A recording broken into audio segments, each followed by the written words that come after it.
Hi, I'm Kathy with Carestream Health. I'm an applications consultant.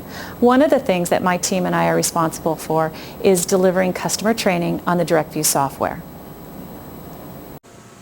This tutorial shows how to enable and disable detectors.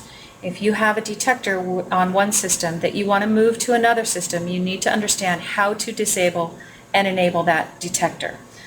You can log in as a tech or a key operator. Either access will work for you. Select the utility menu. Select equipment management. Select detector.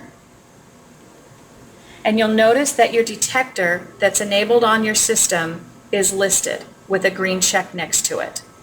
To disable a detector, make sure that it is highlighted and select the Disable Detector button.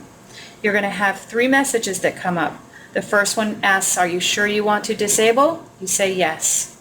And you'll notice the communication for disabling it occurs.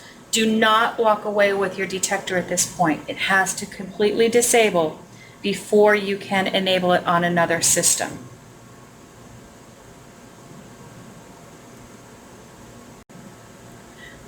Once you get the message that says it's completely configured, select OK. You'll get a second message that says it was successfully updated. Select OK. You'll notice that your detector is now disabled.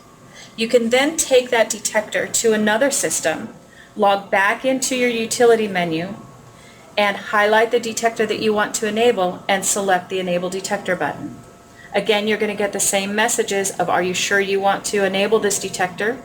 Once you say yes, the system will configure, and then you'll be able to acknowledge the last two messages, that the detector is successfully configured and that your information updated. And now your detector is ready for use.